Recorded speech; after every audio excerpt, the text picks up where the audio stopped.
Hello friends, welcome back to the tutorial on database management system. ഇന്നത്തെ വീഡിയോയിൽ നമ്മൾ discuss ചെയ്യുന്നത് DBMSലെ നോർമലൈസേഷൻ കോൺസെപ്റ്റ് ആണ്. DBMSലെ ഏറ്റവും ഇമ്പോർട്ടന്റ് ടോപ്പിക് ആണ് നോർമലൈസേഷൻ. അതിന്റെ ജസ്റ്റ് ബേസിക് ഇൻട്രൊഡക്ഷൻ നോക്കാം. എന്തിനാണ് ഡാറ്റാബേസിലെ നോർമലൈസേഷൻ യൂസ് ചെയ്യുന്നത്? അതിന്റെ അഡ്വാൻറ്റേജസ് എന്താണ്? Why we need normalization in DBMS? അതൊക്കെയാണ് ഇന്നത്തെ വീഡിയോയിൽ ഡിസ്കസ് ചെയ്യുന്നത്. Let us go to the video. What is normalization? Normalization എന്താണെന്ന് നോക്കാം. Normalizationന്റെ definition എന്താണ്? Normalization is the process of organizing data in the database. It is used to minimize the redundancy from a relation or set of relation. Another point is it is used to avoid anomalies such as insertion, deletion, update anomalies. അതായത് normalisation എന്ന് പറയുന്നത് database മാനേജ്മെന്റിന്റെ ഒരു important concept ആണെന്ന് ഞാൻ പറഞ്ഞു. ഏറ്റവും ഒരു വെരി ഇമ്പോർട്ടന്റ് കൺസെപ്റ്റ് ആണെന്ന് തന്നെ പറയാം. അപ്പൊ ഇതിൽ നമ്മുടെ കയ്യിൽ ഒരു ഡാറ്റാബേസ് ഉണ്ടെങ്കിൽ ആ ഡാറ്റാബേസ് ഒരു സ്ട്രക്ചേർഡ് വേ അല്ലെങ്കിൽ ഒരു ഓർഗനൈസ്ഡ് വേയിലേക്ക് മാറ്റണം. അതിനെയാണ് നോർമലൈസേഷൻ എന്ന് പറയുന്നത്. അത് നോർമലൈസേഷൻ എന്ന പ്രോസസ്സ് നമ്മൾ ആ ഡാറ്റാബേസിൽ അപ്ലൈ ചെയ്യുമ്പോഴാണ് ആ ഡാറ്റാബേസ് ഒരു ഓർഗനൈസ്ഡ് വേയില് ഡാറ്റനെ ഹാൻഡിൽ ചെയ്യുന്നത്. അപ്പോൾ ഡാറ്റാബേസിൽ ഒരുപാട് ഡാറ്റ ഉണ്ടാവും, ഹ്യൂജ് സെറ്റ് ഓഫ് ഡാറ്റ ഉണ്ടാവും. ആ ഡാറ്റ സ്റ്റോർ ചെയ്യുക എവിടെയാ? ഓരോ റിലേഷനില് അല്ലെങ്കിൽ ഓരോ ടേബിൾസില്. ഈ റിലേഷൻ, ടേബിൾ, സ്കീമ എന്നൊക്കെ പറയുന്നതാണ് റിലേഷണൽ ഡാറ്റ മോഡലില് ഡാറ്റ സ്റ്റോർ ചെയ്യുന്ന സ്ട്രക്ചർ. അപ്പോൾ ഓരോ ടേബിളിലും ഡാറ്റ സ്റ്റോർ ചെയ്യും. അപ്പോൾ ആ ഡാറ്റ സ്റ്റോർ ചെയ്യുന്നത് ഒരു പെർട്ടിക്കുലർ സ്ട്രക്ചേർഡ് വേ, ഒരു ഓർഗനൈസ്ഡ് വേയിലായിരിക്കണം. അതിനു വേണ്ടിയിട്ടാണ് നമ്മൾ നോർമലൈസേഷൻ അപ്ലൈ ചെയ്യുന്നത്. അപ്പൊ ഈ നോർമലൈസേഷൻ അങ്ങനെ ഒരു ഓർഗനൈസ്ഡ് വേയില് ഡാറ്റാബേസിനെ ഹാൻഡിൽ ചെയ്യുന്നത് രണ്ട് കാര്യങ്ങൾ മിനിമൈസ് ചെയ്തുകൊണ്ടാണ്. First point, it used to minimise redundancy. ഇതാണ് ഏറ്റവും ഇമ്പോർട്ടന്റ് ആയ പോയിന്റ്, മിനിമൈസ് റിഡൻഡൻസി. അതായത് ഡാറ്റാബേസിലുള്ള റിഡൻഡൻസിനെ മിനിമൈസ് ചെയ്യാണ് ചെയ്യുന്നത്. അതിലെ ഓരോ ടാബിളിലെയും ഡാറ്റയിൽ ഏതെങ്കിലും റിഡൻഡൻസി ഉണ്ടെങ്കിൽ അതിനെ എന്ത് ചെയ്യണം? റെഡ്യൂസ് ചെയ്യണം. കൂടാതെ it used to avoid anomalies such as insertion, deletion, update anomalies. Anomalies എന്ന് പറയുന്നത് ഇറേഴ്സ് അഥവാ പ്രോബ്ലംസ് എന്നാണ്. അങ്ങനെ ഉണ്ടാവുന്ന പ്രോബ്ലംസ് ഉണ്ടാവും. Insertion, deletion, update anomalies. ആ പ്രോബ്ലംസിനെ എന്ത് ചെയ്യണം? മിനിമൈസ് ചെയ്യണം. അപ്പോ റിഡൻഡൻസിനെ മിനിമൈസ് ചെയ്യുക, ഇൻസേർഷൻ, ഡിലീഷൻ, അപ്ഡേറ്റ് ഈ ഓപ്പറേഷൻസ് പെർഫോം ചെയ്യുമ്പോൾ ഒരുപാട് ഇറേഴ്സ് ഉണ്ടാവും. ആ ഇറേഴ്സ് വരുന്നതിന് കാരണം ഡാറ്റാബേസിലെ റിഡൻഡൻസി തന്നെയാണ്. അപ്പോൾ ആ ഇറേഴ്സ് ഉണ്ടാവുന്നതിനെ എന്ത് ചെയ്യാം? അവോയ്ഡ് ചെയ്യാം. അപ്പൊ ആ ഇറേഴ്സ് വരാതിരിക്കാൻ നമ്മൾ ആദ്യം എന്ത് ചെയ്യണം? ഡാറ്റാബേസിലെ റിഡൻഡൻസിനെ മിനിമൈസ് ചെയ്യണം. അപ്പൊ ഇത്രയും കാര്യങ്ങളാണ് നോർമലൈസേഷൻ ചെയ്യുന്നത്. അപ്പോൾ എന്താണ് റിഡൻഡൻസി? എന്താണ് റിഡൻഡൻസി എന്ന് DBMSന്റെ അഡ്വാൻറ്റേജിൽ ഞാൻ ഡീറ്റെയിൽസ് ആയിട്ട് എക്സ്പ്ലെയിൻ ചെയ്തിട്ടുണ്ട്. റിഡൻഡൻസി എന്താണ്, ഒരു ഡാറ്റാബേസിൽ റിഡൻഡന്റ് ഡാറ്റ ഉണ്ടെന്ന് പറഞ്ഞാൽ അതിന്റെ അർത്ഥം എന്താണ്, അതേപോലെ ഇൻകൺസിസ്റ്റൻസി, റിഡൻഡൻസി മൂലം എങ്ങനെയാണ് ഡാറ്റാബേസിൽ ഇൻകൺസിസ്റ്റൻസി ഉണ്ടാവുന്നത്, അതായത് ഡാറ്റാബേസിലെ ഡാറ്റ ഇൻകൺസിസ്റ്റന്റ് ആയിരിക്കും എന്ന് പറയും. ആ കാര്യങ്ങളൊക്കെ പറഞ്ഞിട്ടുണ്ട്. പക്ഷെ നോർമലൈസേഷന്റെ ബേസിക്സ് മനസ്സിലാക്കണമെങ്കിൽ നിങ്ങൾ ആദ്യം ഓർക്കേണ്ടത് എന്താണ് റിഡൻഡൻസി, എങ്ങനെയാണ് നമ്മള് ആ റിലേഷനിൽ നിന്ന് അഥവാ ആ ടേബിളിൽ നിന്ന് റിഡൻഡന്റ് ആയ ഡാറ്റേനെ, അതായത് റിഡൻഡൻസിനെ മിനിമൈസ് ചെയ്തിട്ട് ആ ടേബിൾ ഒരു നോർമലൈസ്ഡ് വേയിലേക്ക് ആക്കുന്നത്. അതാണ് മനസ്സിലാക്കേണ്ടത്. അപ്പൊ നമുക്ക് എന്താണ് റിഡൻഡൻസി എന്ന് ഒന്നുകൂടി നോക്കാം. ഇപ്പൊ നോർമലൈസേഷൻ എന്ന് പറയുന്നത് എന്താണ്? ഒരു സെറ്റ് ഓഫ് റൂൾസ് ആണ്. കുറെ റൂൾസ് അപ്ലൈ ചെയ്തിട്ട് ഡാറ്റാബേസിലുള്ള റിഡൻഡന്റ് ഡാറ്റ അഥവാ ഡ്യൂപ്ലിക്കേഷൻ ഓഫ് ഡാറ്റേനെ എലിമിനേറ്റ് ചെയ്യാം. എന്നിട്ട് ഡാറ്റേനെ ഒരു നോർമൽ ഫോമിൽ കൊണ്ടുവരിക, അതായത് ഒരു സ്ട്രക്ചേർഡ് വേയിൽ കൊണ്ടുവരിക. അപ്പൊ ആ ടേബിൾ ഒരു പെർട്ടിക്കുലർ സ്ട്രക്ചർ അഥവാ അവിടെയുള്ള ഡാറ്റാസ് ഒക്കെ ഒരു പെർട്ടിക്കുലർ ഓർഗനൈസ്ഡ് വേയിലായിരിക്കും. അതാണ് നോർമലൈസേഷൻ. അപ്പൊ എന്താണ് റിഡൻഡൻസി എന്ന് പറഞ്ഞാൽ? റിഡൻഡൻസി എന്ന് പറഞ്ഞാൽ multiple copies of same data in database. അതായത് multiple copies of information different പ്ലേസസിൽ ഒക്യൂർ ചെയ്യാം. അതിനെയാണ് റിഡൻഡൻസി എന്ന് പറയാം. അപ്പൊ സെയിം ഇൻഫർമേഷൻ തന്നെ മൾട്ടിപ്പിൾ കോപ്പീസ് നിങ്ങൾക്ക് ഡിഫറെന്റ് പ്ലേസസിൽ കാണാൻ പറ്റും. ഇപ്പൊ ഇവിടെ പറയുകയാണെങ്കിൽ ഇവിടെ നമുക്ക് കാണാം സെയിം ഇൻഫർമേഷൻ തന്നെ ഒരുപാട് സ്ഥലത്ത് വരുന്നു. ഇവിടെ നോക്കിയേ, ഇവിടെ ഞാൻ എടുത്തത് ഒരു സ്റ്റുഡന്റ് ടാബിൾ ആണ്. അപ്പോൾ കമ്പ്യൂട്ടർ സയൻസ് ഡിപ്പാർട്ട്മെന്റിലെ സ്റ്റുഡന്റിന്റെ ഡീറ്റെയിൽസ് എടുത്തു. അപ്പൊ ഇവിടെ സ്റ്റുഡന്റ് ID 1 2 3 സ്റ്റുഡൻസിന്റെ ഡീറ്റെയിൽസ് ആണ് എടുത്തത്. സ്റ്റുഡന്റിന്റെ നെയിം ഉണ്ട്, സ്റ്റുഡന്റിന്റെ ഏജ്. അപ്പൊ ആ സ്റ്റുഡന്റുമായിട്ട് എനിക്ക് അറിയുന്ന റിലേറ്റഡ് ആയിട്ടുള്ള എല്ലാ ഇൻഫർമേഷനും ഞാൻ ഒരൊറ്റ ടാബിളിൽ എന്ത് ചെയ്തിട്ടുണ്ട്, ഇൻവോൾവ് ചെയ്തിട്ടുണ്ട്. ഒരൊറ്റ ടാബിൾ ആണ്. അപ്പോ അവിടെ തന്നെ സ്റ്റുഡന്റിന്റെ എന്തൊക്കെ, student ID, student name, student age, ഏത് ഡിപ്പാർട്ട്മെന്റിലാ പഠിക്കുന്നതെന്ന് CS ആണ്. അപ്പൊ CS department ID, department name, HOD name, ഇതൊക്കെ ഒരൊറ്റ ടാബിളിൽ എന്ത് ചെയ്ത് ഒരു സ്ട്രക്ചർ ഉണ്ടാക്കിയിട്ട് ഇൻവോൾവ് ചെയ്ത്. അപ്പൊ ഇങ്ങനെ ഇൻവോൾവ് ചെയ്തപ്പോ ഞാനിവിടെ CS ഇവിടെ കണ്ടോ, multiple copies of same data in database. അപ്പൊ സെയിം ഡാറ്റ, ഇവിടെ കമ്പ്യൂട്ടർ സയൻസ് ഡിപ്പാർട്ട്മെന്റ് നെയിം നോക്ക്, സെയിം ഡാറ്റയല്ലേ, എല്ലായിടത്തും സെയിം ഡാറ്റ. ഇത്രയും പോർഷൻസ് റിപ്പീറ്റ് ചെയ്തിട്ടാ വരുന്നത്. കാരണം എല്ലാ സ്റ്റുഡൻസും എന്താ, ഏത് ഡിപ്പാർട്ട്മെന്റിലാണ്, കമ്പ്യൂട്ടർ സയൻസ് ഡിപ്പാർട്ട്മെന്റിലാണ്. അപ്പൊ ഇത്രയും പോർഷൻ ഓഫ് ഇൻഫർമേഷൻ, അതായത് ഇത്രയും കോപ്പി ഓഫ് ഇൻഫർമേഷൻ അതാ റിപ്പീറ്റ് ചെയ്ത് വരുന്നത്. Department ID, department name, HOD name, ഇത് സെയിം ഇൻഫർമേഷൻ അല്ലേ. ഈ സെറ്റ് ഓഫ് ഇൻഫർമേഷൻ റിപ്പീറ്റ് ചെയ്ത് വരുവാണ് ചെയ്യുന്നത്. ഇതിനെയാണ് റിഡൻഡൻസി എന്ന് പറയാം. അപ്പൊ multiple copies of same information in different places, അതായത് ഓരോ പ്ലേസിലും എന്താണ്, സെയിം ഡാറ്റ ഇങ്ങനെ വന്നു വരിക. അപ്പൊ ഇത് ശരിക്കും ഇതിനെയാണ് റിഡൻഡൻസി എന്ന് പറയാം. ഇങ്ങനെ നമ്മൾ ഡാറ്റാബേസിൽ സ്റ്റോർ ചെയ്യുമ്പോൾ അത് ഒരുപാട് പ്രോബ്ലംസ് ഉണ്ടാക്കും. ആ 3 പ്രോബ്ലംസ് ആണ് നമ്മൾ പറയുന്നത് ഇൻസേർഷൻ, അനോമലി, ഡിലീഷൻ, അപ്ഡേറ്റ്. അതായത് നമ്മൾ മെയിൻലി ഡാറ്റാബേസിൽ 3 ഓപ്പറേഷൻസ് ആണ് പെർഫോം ചെയ്യുന്നത്, ഇൻസേർഷൻ, ഡിലീറ്റ്, അപ്ഡേറ്റ്. അപ്പൊ ആ 3 ഓപ്പറേഷൻസ് പെർഫോം ചെയ്യുമ്പോൾ എന്തൊക്കെ പ്രോബ്ലംസ് അഥവാ ഇറേഴ്സ് ഉണ്ടാവും, അതാണ് ഈ insertion anomaly, deletion, update anomalies എന്ന് പറയുന്നത്. അപ്പൊ ഈ അനോമലീസിന് കാരണം എന്താണ്, റിഡൻഡന്റ് ആയിട്ടുള്ള ഡാറ്റ. ഇവിടെ കണ്ടോ, ഈ റിഡൻഡന്റ് ആയ ഡാറ്റ ഇവിടെ ഉള്ളത് കൊണ്ടാണ് ഈ ഇൻസേർഷൻ, ഡിലീഷൻ, അപ്ഡേറ്റ് അനോമലിസിസ് ഡാറ്റാബേസിൽ ഉണ്ടാവുന്നത്. അപ്പൊ നോർമലൈസേഷനിൽ ഈ റിഡൻഡൻസിനെ മിനിമൈസ് ചെയ്തിട്ട് ഇൻസേർഷൻ, ഡിലീഷൻ, അപ്ഡേറ്റ് അനോമലീസിനെ എന്താക്കുക, ഒഴിവാക്കുക എന്നതാണ് ശരിക്കും ചെയ്യുന്നത്. അപ്പൊ ഇവിടെ ഇതേ ഇൻഫർമേഷൻ നോക്കിക്കഴിഞ്ഞാൽ ഇപ്പൊ ഞാൻ ഒരു ന്യൂ സ്റ്റുഡന്റ് വന്നു, അപ്പൊ ആ ന്യൂ സ്റ്റുഡന്റിന്റെ ഡീറ്റെയിൽസ് എൻറ്റർ ചെയ്യണം. ഇപ്പൊ 4th സ്റ്റുഡന്റ് വന്നെന്നിരിക്കാം. അപ്പൊ ഈ 4th സ്റ്റുഡന്റിന്റെ ഡീറ്റെയിൽസ് ഞാൻ എൻറ്റർ ചെയ്യാം. അപ്പൊ അത് ഏത് ഡിപ്പാർട്ട്മെന്റ് ആണെങ്കിൽ കറസ്പോണ്ടിങ് വീണ്ടും ഈ ഇൻഫർമേഷൻ വീണ്ടും എഴുതണം, റിപ്പീറ്റ് ചെയ്ത് എഴുതണം. ഓക്കെ, ശരിക്കും സ്റ്റോറേജ് വേസ്റ്റ് ആണ് ശരിക്കും ഡാറ്റാബേസിൽ ഒക്യൂർ ചെയ്യുന്നത്. സെയിം കോപ്പി ഓഫ് ഇൻഫർമേഷൻ ഒരുപാട് എഴുതിയിട്ട് വലിയ ഹ്യൂജ് ആക്കുക. അപ്പോൾ സ്റ്റോറേജ് വേസ്റ്റ് ആണ് ശരിക്കും റിഡൻഡൻസി മൂലം ഉണ്ടാവുന്ന ഒരു പ്രോബ്ലം എന്ന് പറയുന്നത്. അപ്പൊ ഈ 4th സ്റ്റുഡന്റിനെ ഞാൻ ഇവിടെ ആഡ് ചെയ്യുമ്പോൾ അതിന്റെ student ID, student name, student age മാത്രമേ ഉള്ളെങ്കിൽ അത് മാത്രം നമുക്ക് പോരാ. കാരണം അതിന്റെ കൂടെ ഈ സ്റ്റുഡന്റിന്റെ ഡീറ്റെയിൽസിന്റെ കൂടെ ഏത് ഡിപ്പാർട്ട്മെന്റ് ആണെന്ന് അറിയണം, ഡിപ്പാർട്ട്മെന്റ് ID എന്തായാലും അറിയണം. അപ്പോ ഈ ഡിപ്പാർട്ട്മെന്റ് ഇൻഫർമേഷൻ ഇല്ലാതെ നമുക്കൊരു സ്റ്റുഡന്റിന്റെ ഡീറ്റെയിൽസ് മാത്രമായിട്ട് ഈ ടേബിളിൽ എൻറ്റർ ചെയ്യാൻ പറ്റില്ല. ഇപ്പൊ പുതുതായി വേറെ ഏതെങ്കിലും ഇതേ ഡിപ്പാർട്ട്മെന്റ് തന്നെ, ഡിപ്പാർട്ട്മെന്റ് ID 3യിൽ തന്നെ വേറൊരു CS-ന്റെ വേറെ ഏതെങ്കിലും ഒരു ഇത് സ്റ്റാർട്ട് ചെയ്യുന്ന വിചാരിക്കാം. വേറെ ഏതെങ്കിലും ഒരു IT-യും ഈ ഡിപ്പാർട്ട്മെന്റിന്റെ അതിൽ തന്നെ കമ്പൈൻ ചെയ്തെന്ന് വിചാരിക്കാം. അങ്ങനെയാണെങ്കിലും നമുക്ക് അത് മാത്രമായിട്ട് ഇവിടെ ആഡ് ചെയ്യാൻ പറ്റില്ല.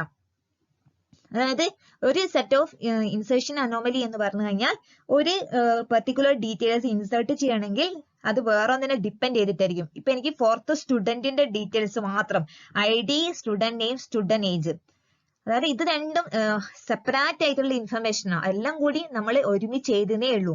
കാരണം ഒന്ന് ഇത്രയും portions student ID, student name, student age, ഇത്രയും പോർഷൻസ് സ്റ്റുഡൻസുമായിട്ട് റിലേറ്റ് ചെയ്തിട്ടാണ്. അപ്പൊ സ്റ്റുഡന്റ് ഒരു എൻറ്റിറ്റി ആയിട്ട് കൺസിഡർ ചെയ്താൽ അത് സ്റ്റുഡന്റുമായിട്ട് റിലേറ്റഡ്. ഇവിടെ department ID, department name, HOD name, ഇതെന്താ ഡിപ്പാർട്ട്മെന്റിനുമായിട്ട് റിലേറ്റ് ചെയ്തിട്ടുള്ള ഇൻഫർമേഷനാണ്. ഇതൊക്കെ കൂടി ഒരുമിച്ച് മിക്സ് ചെയ്ത് നമ്മൾ എഴുതിയ അല്ലെങ്കിൽ ഒരു ടാബിളിൽ ഇൻവോൾവ് ചെയ്യിപ്പിച്ചാൽ നമ്മൾ ഒരു സ്റ്റുഡന്റിന്റെ ഡീറ്റെയിൽസ് മാത്രമായിട്ട് നമുക്ക് ഇവിടെ എൻറ്റർ ചെയ്യാൻ പറ്റില്ല. കാരണം വിത്തൗട്ട് ഡിപ്പാർട്ട്മെന്റ് ഇൻഫർമേഷൻ, ഈ ഡിപ്പാർട്ട്മെന്റ് ഇൻഫർമേഷൻ കൂടി നമുക്ക് എന്ത് ചെയ്യണം, എൻറ്റർ ചെയ്യണം. അപ്പോഴാണ് നമ്മൾ ഇൻസേർഷൻ അനോമലി എന്ന് പറയാം. അതേപോലെ തന്നെ ഡിലീറ്റ് ചെയ്യാന്ന് പറഞ്ഞു കഴിഞ്ഞാൽ ഞാൻ ഇവിടെയുള്ള ഏതെങ്കിലും ഒരു റെക്കോർഡ്, ഒരു സ്റ്റുഡന്റിന്റെ റെക്കോർഡ് നമ്മൾ ഡിലീറ്റ് ചെയ്യണമെന്ന് വിചാരിക്കുക. അപ്പൊ നമ്മൾ അതിന്റെ കൂടെ ഡിപ്പാർട്ട്മെന്റിന്റെ ഡീറ്റെയിൽസും കൂടി ഡിലീറ്റ് ചെയ്യുന്നുണ്ട്.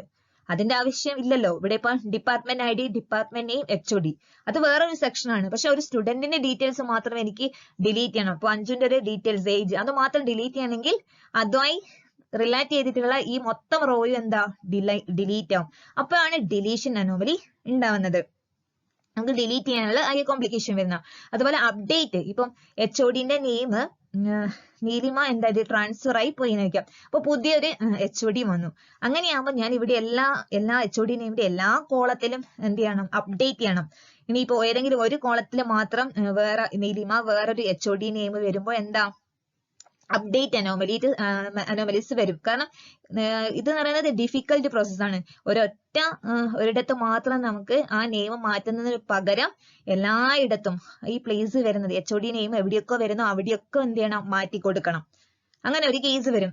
ഇതാണ് ഇങ്ങനെയുള്ള ഒരു പ്രോബ്ലംസ് ഉണ്ടാവാൻ കാരണം, ഈ 3 പ്രോബ്ലംസ് ഉണ്ടാവാൻ കാരണം ഈ റിഡണ്ടന്റ് ആയിട്ട് ഒരു കോപ്പി ഓഫ് ഇൻഫർമേഷൻ ആ ഡാറ്റാബേസിൽ ഉള്ളത് കൊണ്ടാണ്, അല്ലെങ്കിൽ നമ്മളെ ടാബിളിൽ റിഡണ്ടന്റ് ഡാറ്റ ഉള്ളത് കൊണ്ടാണ്. ഇപ്പോൾ റിഡണ്ടൻസി എന്ന് പറഞ്ഞാൽ multiple copies of same data in database. അതുമൂലം 3 പ്രോബ്ലംസ് ഉണ്ടാകുകയാണ് ചെയ്യുന്നത്: ഇൻസേർഷൻ, ഡിലീഷൻ, അപ്ഡേറ്റ് അനോമലീസ്. അപ്പോൾ ഈ 3 പ്രോബ്ലംസും മിനിമൈസ് ചെയ്തിട്ട് നമ്മൾ ഡാറ്റാബേസിനെ ഒരു നോർമലൈസ്ഡ് ഫോമിലേക്ക് കൊണ്ടുവരുന്നു. ഈ റിഡണ്ടൻസി മൂലം തന്നെയാണ് ഞാൻ പറഞ്ഞത് കൺസിസ്റ്റൻസി ഉണ്ടാവുക എന്ന് പറഞ്ഞത്. ഇപ്പോൾ ഡാറ്റാബേസിലെ ഒരു ബേസിക് 2 ടേംസ് ആണ് റിഡണ്ടൻസി ആൻഡ് ഇൻകൺസിസ്റ്റൻസി. ഡാറ്റ ഇൻകൺസിസ്റ്റൻസി എന്ന് പറഞ്ഞാൽ ഒരു ഫീൽഡിന് മൾട്ടിപ്പിൾ വാല്യൂസ് ഉണ്ടാവാം. ഇപ്പം ഇവിടെ കണ്ടോ, നമ്മളിപ്പോ ഇവിടെ വേറൊരു എക്സാമ്പിൾ എടുക്കുകയാണെങ്കിൽ ഒരേ ഫീൽഡിന് ഇപ്പൊ അഡ്രസ് ആണെങ്കിൽ അതിന് സെയിം വാല്യൂസ് വരും. ഇപ്പൊ അഡ്രസ് ഫീൽഡ് ഉണ്ടെന്ന് വിചാരിക്കാം. ഇപ്പൊ അഡ്രസ് ഫീൽഡ് ആണെങ്കിൽ ഞാനൊരു അഡ്രസ് ഓൾറെഡി കറന്റ് അഡ്രസ് കൊടുത്തിട്ടുണ്ട്. അപ്പൊ അവര് അടുത്തേക്ക് സ്റ്റുഡന്റ് വേറൊരു അഡ്രസ് ആണുള്ളതെങ്കിൽ ആ അഡ്രസ്സും കൂടി കൊടുത്തു. അപ്പൊ ആ സ്റ്റുഡന്റിന് 2 അഡ്രസ് വരും. ശരിക്കും അപ്പൊ അത് അപ്ഡേറ്റ് അനോമലീസ് ആണ്. അത് കറന്റ് അഡ്രസ് മാറിയപ്പോ അത് അപ്ഡേറ്റ് ചെയ്തില്ല. അപ്പൊ ഓൾഡ് അഡ്രസ് ആ ടേബിളിൽ ഉണ്ടാവും. അപ്പൊ ഒരേ ഫീൽഡിന് എന്താ മൾട്ടിപ്പിൾ വാല്യൂസ് വരിക. അതിനെയാണ് എന്ത് പറയുന്നത്, ഇൻകൺസിസ്റ്റന്റ് എന്ന് പറയുന്നത്. അത് അപ്ഡേറ്റ് അനോമലീസ് സംഭവിക്കുമ്പോൾ. അപ്പോൾ റിഡണ്ടൻസി മൂലമാണ് ഡാറ്റ ഇൻകൺസിസ്റ്റന്റ് ആവുന്നത്. ഇവിടെ ഇപ്പൊ ജസ്റ്റ് ഡ്യൂപ്ലിക്കേഷൻ ആണെങ്കിൽ ഡാറ്റന്റെ ഡ്യൂപ്ലിക്കേഷൻ ഒഴിവാക്കുക, റിഡണ്ടൻസിനെ ഒഴിവാക്കുക. അവിടെ CS3 ഇങ്ങനെ മൊത്തമായിട്ട് ഒരു ഡീറ്റെയിൽസ് സെയിം ഇൻഫർമേഷൻ ഇങ്ങനെ ഒക്യൂർ ചെയ്യുന്നതിനാണ് റിഡണ്ടൻസി എന്ന് പറയാം. ഇതുമൂലം ഓരോ ഫീൽഡിനും എന്ത് ചെയ്യും, മൾട്ടിപ്പിൾ വാല്യൂസ് വരാം.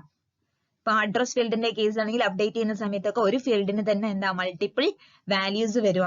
അതിനെയാണ് എന്ത് പറയാ, ഇൻകൺസിസ്റ്റൻസി. അപ്പോൾ എല്ലാത്തിനും കാരണം റിഡണ്ടൻസി ആണ്. റിഡണ്ടൻസി മൂലം ഇൻകൺസിസ്റ്റൻസി ഉണ്ടാവും.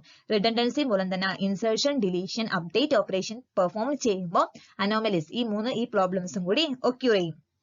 അപ്പോൾ ഇത്രയും കാര്യങ്ങളാണ് നോർമലൈസേഷന്റെ ബേസിക് പാർട്ടിൽ വരുന്നത്. അപ്പോൾ ഈ നോർമലൈസേഷൻ പെർഫോം ചെയ്ത് കഴിഞ്ഞാൽ നമ്മുടെ ഡാറ്റാബേസ് എന്ന് പറയുന്നതിന്റെ ഒരു ഗുഡ് ഡിസൈൻ ആവാം, അല്ലെങ്കിൽ ഒരു ബേർഡ് ഡിസൈൻ ആണ്. ഒരു ഡാറ്റാബേസ് അഡ്മിനിസ്ട്രേറ്റർ ഈ നോർമലൈസേഷൻ അപ്ലൈ ചെയ്യാതെ ഈ രീതിയിൽ ഒരു ടാബിൾ ഫോം ചെയ്താൽ നമുക്ക് ഒരു ഓപ്പറേഷൻസും അതിൽ പെർഫോം ചെയ്യാൻ പറ്റില്ല. കാരണം അതെന്താ, മൊത്തമായിട്ട് കോംപ്ലിക്കേറ്റഡ് ആയിരിക്കും. എവിടെയാണ് അപ്ഡേറ്റ് ചെയ്യേണ്ടത്, മൊത്തത്തിൽ കോംപ്ലിക്കേഷൻ. ഇപ്പൊ ഇത് ഒരു സിമ്പിൾ കേസ് ആണ്. ഒരു ഡാറ്റാബേസ് എന്ന് പറഞ്ഞാൽ അതിൽ ഹ്യൂജ് സെറ്റ് ഓഫ് ഡാറ്റ ഉണ്ടാവും. ഒരു കമ്പനിയുടെ കേസ് ആണെങ്കിലും ഏത് കേസ് ആണെങ്കിലും. അപ്പൊ ഇവിടെ അഞ്ജു, അനു, മിഥുൻ ഒരേ നെയിം വേണമെങ്കിൽ റിപ്പീറ്റഡ് ആയി വരാം. ഓക്കെ, സ്റ്റുഡന്റ് നെയിം തന്നെ ഒരേപോലെ വരാം. അപ്പൊ സ്റ്റുഡന്റ് പേര് വരുന്ന സമയത്ത് നമ്മൾ അതിനനുസരിച്ച് തന്നെ എല്ലാം മാറ്റം വേണം. ഡീറ്റെയിൽസ് ഇപ്പൊ അഡ്രസ് ഒക്കെ ഉണ്ടെങ്കിൽ എന്താ, ഏത് അഡ്രസ്സ് മാറ്റണം, അതൊക്കെ ഭയങ്കര കോംപ്ലിക്കേറ്റഡ് ആയിരിക്കും. അഞ്ജുന്റെ അഡ്രസ് ആണോ, അതേ പേരിൽ തന്നെ വേറൊരു കുട്ടി വേറെ ഡിപ്പാർട്ട്മെന്റിൽ ഉണ്ടാവാം. അങ്ങനെ ഒരുപാട് വലിയ സെറ്റ് ഓഫ് ഡാറ്റ സ്റ്റോർ ചെയ്യുന്നതാണ് ഡാറ്റാബേസ് എന്ന് പറയുന്നത്.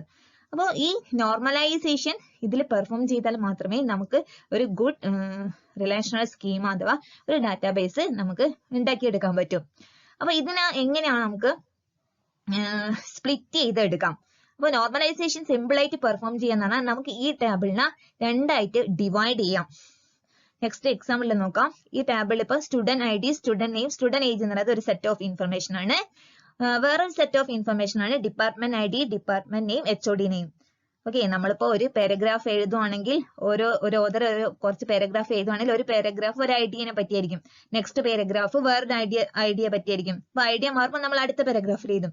അതുപോലെ തന്നെയാണ് ഇത്രയും പാർട്ട്. ഇതിന്റെ ഫസ്റ്റ് പാർട്ട് ഒരു സ്റ്റുഡന്റുമായിട്ട് റിലേറ്റ് ചെയ്തിട്ടുള്ള ഇൻഫർമേഷൻ, അത് സെപ്പറേറ്റ് ആയിട്ട് ഒരു ടേബിളിൽ എഴുതുക.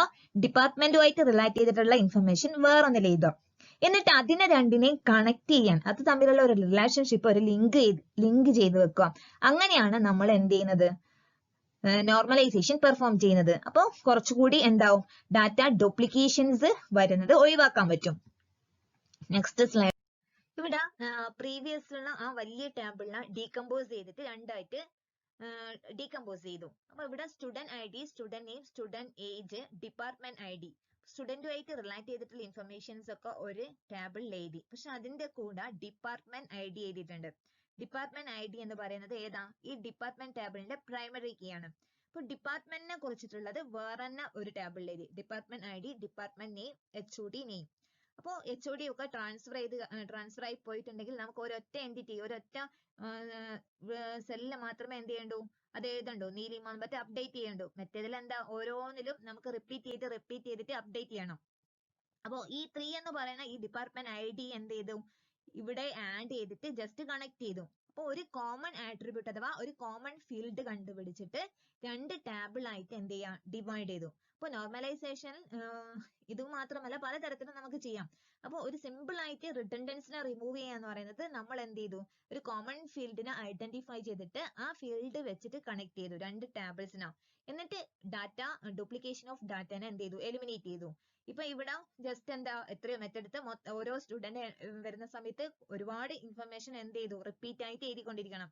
അതിന് പകരം ഡിപ്പാർട്ട്മെന്റ് ഐ ഡിക്ക് കറസ്പോണ്ടിങ് ആയിട്ട് നമ്മൾ വേറൊരു ടേബിള് എന്ത് ചെയ്തു, ക്രിയേറ്റ് ചെയ്തു, ജസ്റ്റ് ഡീകമ്പോസ് ചെയ്തു. അങ്ങനെയാണ് റിഡൻഡൻസിനെ എലിമിനേറ്റ് ചെയ്തത്. അപ്പൊ അതേപോലെ തന്നെ ഇങ്ങനെ വെച്ച് കഴിഞ്ഞാൽ നമുക്ക് അപ്ഡേഷനും ഇൻസേർഷൻ ഡിലീറ്റ് ചെയ്യാനും ഒക്കെ എന്താ കുറച്ചുകൂടി ഈസി ആയിട്ട് പെർഫോം ചെയ്യാം, എറേഴ്സ് ഇല്ലാതെ. ഇപ്പൊ ഒരു സ്റ്റുഡന്റിന്റെ ഡീറ്റെയിൽസ് നമ്മൾ റിമൂവ് ചെയ്യണമെങ്കിൽ നമ്മൾ ഈ പർട്ടിക്കുലർ സ്റ്റുഡന്റ് ഈ ഡീറ്റെയിൽസ് മാത്രം റിമൂവ് ചെയ്യണം. സെക്കൻഡ് ഐ ഡി ഉള്ളത് മൊത്തം റിമൂവ് ചെയ്താലും കറസ്പോണ്ടിങ് ഡിപ്പാർട്ട്മെന്റ് ഐ ഡി മൊത്തമായിട്ട് ഡിലീറ്റ് ആവുന്നില്ല. ഡിപ്പാർട്ട്മെന്റ് ഐ ഡിയുടെ ഡീറ്റെയിൽസ് ഇവിടെ തന്നെയുണ്ട്. ഡിപ്പാർട്ട്മെന്റ് ഐ ഡിയുടെ തേർഡ് ഡിപ്പാർട്ട്മെന്റ് നമ്പറിൽ CS ആണ്, HOD ഏതാണെന്നുള്ള ഡീറ്റെയിൽസ് വേറെ ആ ടേബിളിലുണ്ട്. അപ്പോൾ മൊത്തമായിട്ട് നമുക്കൊരു മൊത്തമായിട്ട് ഡിലീറ്റ് ചെയ്യേണ്ട ഒരു ആവശ്യം വരുന്നില്ല. അതുപോലെ തന്നെ ഒരു സ്റ്റുഡന്റിന്റെ ഡീറ്റെയിൽസ് കിട്ടിക്കഴിഞ്ഞാൽ മൊത്തം എൻ്റർ ചെയ്യേണ്ട. HOD ഇത്രയും മാത്രമേ വേണ്ടെങ്കിൽ ഇവിടെ സെപ്പറേറ്റ് ആയിട്ട് നമുക്ക് എൻ്റർ ചെയ്യാം. അങ്ങനെ ജസ്റ്റ് എറേഴ്സ് ഒക്കെ എന്ത് ചെയ്യാം, റെഡ്യൂസ് ചെയ്ത് കൊണ്ടുവരാം. അതാണ് നോർമലൈസേഷൻ എന്ന് പറയുന്നത്.